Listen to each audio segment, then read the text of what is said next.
মা ঠিক বলছে। যাবি তো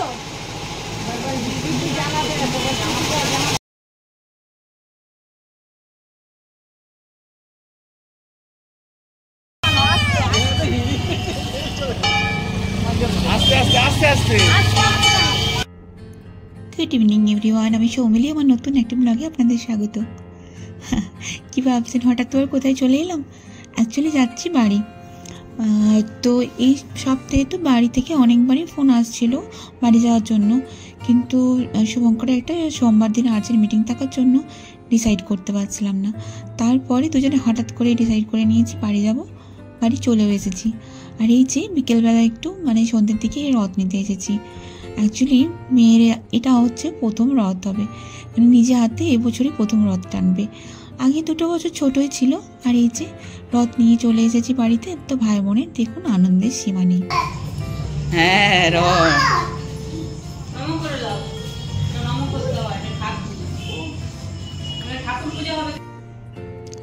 আর এটা হচ্ছে রথের দিন দুপুরবেলা। সবাইকে শুভ রথযাত্রা। যদিও আপনারা ব্লগটা একদিন লেটেই পাবেন। তো রথ তো কিনে নিয়ে এসেছি। আগে তো আমি জানতাম যে শুধু কাঠের কাঠামোটো পাওয়া যাবে, সেই ভেবেই গিয়েছিলাম বাজারে যে যাই ওর সাথে গিয়ে রথটা নিয়ে আসি। আর কর্তামশাইও বললো চলো দুজনে মিলে নিয়ে আসবো, তারপরে তোমার আবার পছন্দ হবে না। তো দুজনে মিলে গিয়ে নিয়ে এলাম। আমি ভাবলাম যে শুধু কাঠের কাঠামোটো থাকবে, তাহলে একটু বেশ কালারফুল যায়, আমিও রঙিন রঙিন কাগজ নিয়ে আসবো, তারপরে এসে বাড়িতে ওগুলো লাগাতে হবে। ও মা, গিয়ে দেখি এইরকম কাগজ না লাগানোই থাকে। অ্যাকচুয়ালি এটা তো প্রথম বছর, এতটা আমি বুঝতে পারিনি। আর এই ফুলগুলো ওকে দিয়ে আনিয়ে রেখেছিলাম।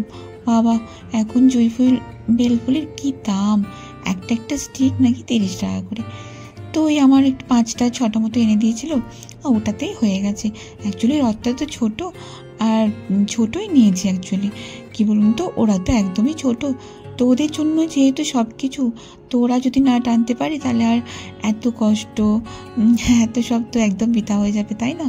যাদের জন্য তাদের মতো অনুযায়ী, তাদের মাপ অনুযায়ী একটা রথ নিয়ে এসেছিলাম। তারপরে এই যে বিকেলবেলা আমরা সবাই মিলে সাজিয়ে গুছিয়ে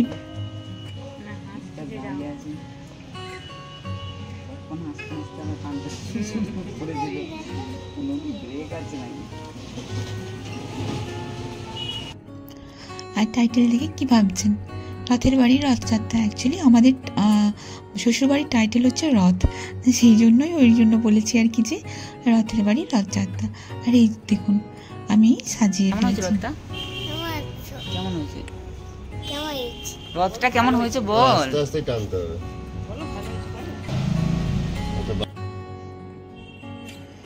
আর এই যে কর্তামশাই এসেছিলেন ফিনিশিং টাচ দিতে। আর এই দেখুন সাজানোর পর ঠিক এইরকমই লাগছে। আর তারপরে এই যে আমার মেয়েকে তো একটু ওস্তাদি করতেই হবে, একটু ফুল দিয়ে তেলা মাথায় তেল দিচ্ছে আর কি। আর এটা হচ্ছে সম্পূর্ণ রথটা সাজানো হয়ে গেছে। এবারে সবাই মিলে বেরোলেই হলো আর কি। আপনারা কিন্তু জানাতে ভুলবেন না যে রথটা কেমন হচ্ছে। আর এই যে মেয়ের হঠাৎ করে সাজ চেঞ্জ হয়ে গেল। তো অ্যাকচুয়ালি ওই জামাটা ও নিজের থেকেই পছন্দ করে পরেছিল। তারপরে সবাই বললো, জামাটা পরা সাজাগোজার পরেও সবাই বলছে কী রে তুই জামা পরবি না, সাজুগুজ করবি না, মা সেজে নিয়েছে, কাম্মা সেজে নিয়েছে। তারপর আমার মনে হলো যে না, জামাটা হয়তো সবার একটু একটু লাইট কালার, তো তাই চোখে আসছে না, তার জন্য এই সালোয়ার কামিজটা পরিয়ে দিলাম। আর এই যে কর্তামশাই ফিনিশিং টাচ দিচ্ছে, আর আমাদের রথযাত্রা শুরুও হয়ে গেছে।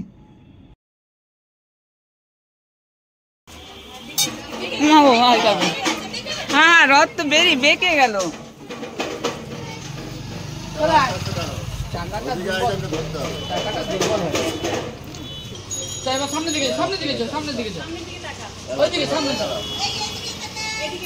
ওই যে ঠাম্মি ডাকছে, ওই উপরে ঠাম্মি ডাকছে, ওই দিকে।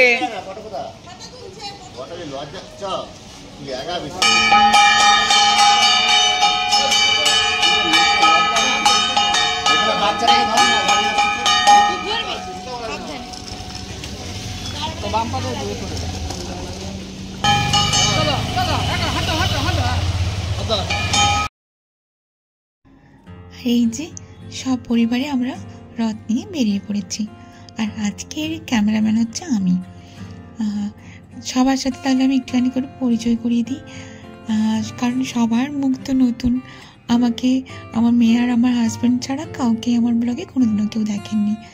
সামনে যে আমার মতো সেম কালারের শাড়ি পরে আছে, ওটি হচ্ছে আমার যা, মানে আমার মেয়ের কাকিমা। আর এই যে আমার জায়ের ছেলে। আর রাস্তাতে রথ নিয়ে বেরোলে যা হয় আর কি, ওই বাচ্চারা এসে একটু করে রথ টেনে দিয়ে যাচ্ছে। আর ওই পাশে যে ঝাঁঝ বাজাচ্ছে ওটি হচ্ছে উনি হচ্ছে আমার কাকা শ্বশুরমশাই। আর সামনে যে কুর্তি পরে আছে ওটা হচ্ছে আমার কাকা শ্বশুরমশাইয়ের মেয়ে, আর পিছনে বড় কাকা শ্বশুরমশাইয়ের ছেলে, আর কি সব পরিবারে মিলেই বেরিয়েছি। আর এই যে সামনে দেখতে পাচ্ছেন, ওটি হচ্ছে আমার কর্তামশাইয়ের ভাই, ওই আমার দেওর আর কি। তো সব পরিবারে মিলেই বেরিয়েছিলাম। সবার প্রথম বছর এটা, বাট সবার উদ্যোগ, সবার ভালোবাসায় ভালোভাবেই রথ মেয়েদের প্রথম রথটা ভালোই কাটলো। সবাই খুব মজা করেছে। বাট এই সমস্যা গেছে, আমরা না একটু ছোট বাচ্চা নিয়ে বেরিয়েছি, একটু লং রাস্তা নিয়ে নিয়েছি। আমরা বড়, আমরা ভাবছি ওরা হয়তো গেলে মজাই পাবে, কিন্তু ওদের জন্য অনেকটা রাস্তা হয়ে যাচ্ছে সেটা বুঝতে পারিনি। ছোটরা তো নিমিত্ত মাত্র অ্যাকচুয়ালি, বাট আমরা বড়রাও ভীষণ মজা করেছি। আর আমার এরকমভাবে নিজে হাতে রথ সাজিয়ে গিয়ে রথ টানা, রাস্তায় বেরোনো আমার মেয়েরই শুধু না, এটা আমারও প্রথম বছরই ছিল। আর টাইটেল দেখে ওই যে একটা কনফিউশন ছিল, রথের বাড়ি রথযাত্রা। অ্যাকচুয়ালি আমার হাজব্যান্ডের বাড়ির টাইটেল হচ্ছে রথ, তাই আর কি সবাই রথের বাড়ি রথযাত্রা বলছিল। আর এই যে আমার ব্লগে আগে আপনাদের দেখিয়েছি বরগোইমা মন্দিরে প্রথমে এসে প্রণাম সবাই করলাম, তারপরে আবার করলাম। আর এইখানে এই যে একজন আমার আমাদের পরিচিত দিদা হয়, দিদার সাথে রাস্তায় দেখা হলো, তো দিদাও একটু রথ টেনে নিল আর কি। ওই আর কি, এটাই তো মজা, তাই না বলুন? আর এই যে এতক্ষণ পরে সবার মনে হচ্ছে না আমাদের ক্যামেরাম্যানকেও একটু রথ টানতে দেওয়া হোক। অ্যাকচুয়ালি সবাই টায়ার্ড হয়ে গেছে হেঁটে টেনে, এবারে আমার পালা পড়েছে আর কি। তারপরে এই যে আমি একটুখানি রথ টেনে নিলাম সবার সাথে। তারপরে আর কি চলুন আমরা এবারে হচ্ছে একটা নতুন জায়গা আজকে আপনাদের দেখাবো। রথ টানার সাথে সাথে আপনারা একটু একটু করে নতুন তমলুকের জায়গাও দেখতে পাবেন।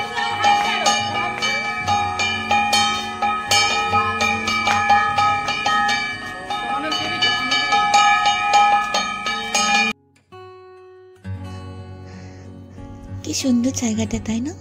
হ্যাঁ, এটা হচ্ছে তমলুকের নতুন পুকুর পাড়। যারা তমলুকের আশেপাশে থাকবেন তারা তো জেনেই যাবেন। জানেন তো, এই পুকুরটাতে আমাদের প্রত্যেকেরই অনেক অনেক স্মৃতি থাকে, কারণ এই পুকুরটা হচ্ছে ওই প্রতিষ্ঠা পুকুর বলে না, সেই রকমই। বাড়ির যে কোনো অনুষ্ঠানে যখন জল সইতে যায় বা ঘর ডোবাতে যায়, তো আমাদের যে কোনো অনুষ্ঠানে, বাড়ির অনুষ্ঠানে এই পুকুরেই সব কাজগুলো হয়ে থাকে। আর এই যে মেয়ে তো আর ভালো লাগছে না, অ্যাকচুয়ালি আমরা এতটা লং রাস্তা নিয়ে নিয়েছি, মেয়েরা আর পারছে না। তারপরে এই যে চলে এসেছি আমরা তমলুকের রামকৃষ্ণ মিশনে। আপনারা তো অনেকেই নাম শুনে থাকবেন। আর এই যে মা শারদাকে প্রথমে প্রণাম করে আমরা ভেতরে ঢুকলাম। তো আমি তো প্রথমে ভাবছিলাম যে ভিডিও করতে দেবে কি দেবে না, তারপরে কাকুকে জিজ্ঞেস করলাম, কাকু বললো হ্যাঁ। আর জানেন তো, এই রামকৃষ্ণ মিশনে না আমি অনেকটা সময় করে কাটিয়েছি আগে। এবারে আপনারা ভাবছেন তো আমি রামকৃষ্ণ মিশনে কীভাবে সময় কাটালাম। অ্যাকচুয়ালি প্রেগনেন্সি টাইমে আমি এখানে রোজ আসতাম। যখন সন্ধ্যাবেলা 6টার সময় প্রার্থনা শুরু হয়, তখন আমি ওই আধা ঘন্টা মতো এসে এখানে বসতাম। সে আবার জগন্নাথের পড়েছে, কি বলে, টি শার্ট পরেছে।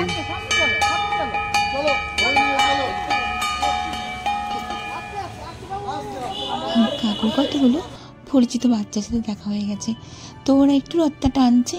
চলুন সেই ফাঁকে আমি টুক করে একটা প্রণামও করে আসি আর আপনাদেরকে একটু ভেতরটা দেখিয়ে আসি। তো আপনাদেরকে আগেই বলছিলাম না যে আমি এখানে অনেকটা সময় কাটিয়েছি। এই যে দেখছেন টুল, তো এখানে তো সবাই তো ভেতরে বসেই প্রার্থনা করে, আর যারা বয়স্ক বা হাঁটুতে সমস্যা আছে বা অনেক অন্যরকম সমস্যা, যারা নিচে বসতে পারেন না, তারা এই টুল দিয়ে এই বাইরে বসে প্রার্থনা করতেন।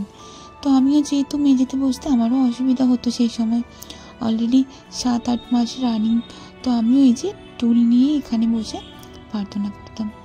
আর কি অদ্ভুত জানেন তো, এত মনে শান্তি, মানে আমি আপনাদের বলে বোঝাতে পারবো না, একটা অদ্ভুত রকমের শান্তি আসতো। সারাদিনের যে শরীরের মনের ক্লান্তি থাকতো সবটুকু এখানে এসে আমার দূর হয়ে যেত।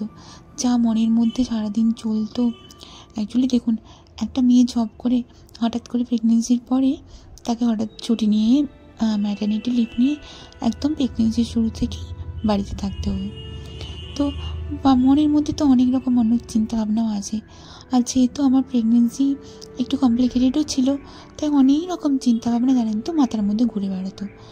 কিন্তু এই যে আমি বিকেলবেলা 6টার সময় এখানে এসে ওই বেশিক্ষণ না, 8 ঘন্টার মতো বসতাম, এই 8 ঘন্টাতেই আমার সারাদিনের চিন্তা ভাবনা দুশ্চিন্তা সব দূর হয়ে যেত, খুব ভালো লাগতো। কিন্তু আমি ভেবেছিলাম পরেও জানেন তো আমার মেয়েকে একটু বড় হলে রোজ নিয়ে আসবো আর এই 8 ঘন্টা মতো বসে যাব, কিন্তু সেটা আর কোনোদিনও হয়ে ওঠেনি। আর মেয়ে খুব বড় হওয়ার আগেই আমরা তমলুক ছেড়ে চলেও গেলাম কলকাতাতে। আর এই দেখুন কি সুন্দর ফুলের গাছগুলো, তাই না? ফুল দেখলে তো এমনিই মানুষের খুব ভালো লাগে, যদিও আমি এই ফুলগুলোর নাম জানি না। আর এই যে ছোটোবেলায় এই ফুলগুলোকে বলুন তো কে কে কাগজ ফুল বলে জানতেন? আমি তো কাগজ ফুল বলেই জানি। আর এই দেখুন কত রকমের কাগজ ফুল, পিঙ্ক, ডিপ পিঙ্ক, রেড। একদিন না আপনাদের আমি সময় করে পুরো আশ্রমটা ঘুরে দেখাবো। আর এই যে দেখুন কি অপূর্ব লাগছে না, রোদটা পড়েছে চূড়াটাতে, আর অনেক গাছপালা আছে। আর সব থেকে ভালো কথা জানেন তো, আমার হাজব্যান্ড, দেওর, এই যে আমার মানে খুড়তুতো দেওর, ননদ, এরা প্রত্যেকেই জানেন তো রামকৃষ্ণ মিশনের স্টুডেন্ট। যদিও বা আমার হাজব্যান্ড যখন পড়তেন তখন এই ভেতরেই ছোট্ট মতো স্কুল ছিল, তারপরে অনেক বড় এখন স্কুল হয়েছে। এই যে বেরোবার পথে আপনাদেরকে স্কুলটা একবার দেখাবো। বড় স্কুলটাতেই আমার এই যে খুড়শ্বশুরের ছেলে মেয়ে এরা সব বড় মানে পড়েছে, এরা তো ছোট একদম, এই ওদের ক্লাস 9। চলুন বেরোনোর সময় স্কুলটা আপনাদের একবার দেখাই। এই যে রামকৃষ্ণ মিশন সেবাশ্রম বিদ্যালয়, অনেক বড় স্কুল। তো আমার কর্তামশাই বলেন যে ও যখন পড়াশুনো করেছে তো রামকৃষ্ণ মিশনের ভেতরেই ছিল। আর এই যে মোটামুটি আমাদের রথটানা হয়ে গেছে, আমরা বাড়ি পৌঁছে গেছি। জিলিপির রাস্তায় দোকানে অর্ডার দিয়ে চলে এসেছি, বাড়িতে এনে খাবো।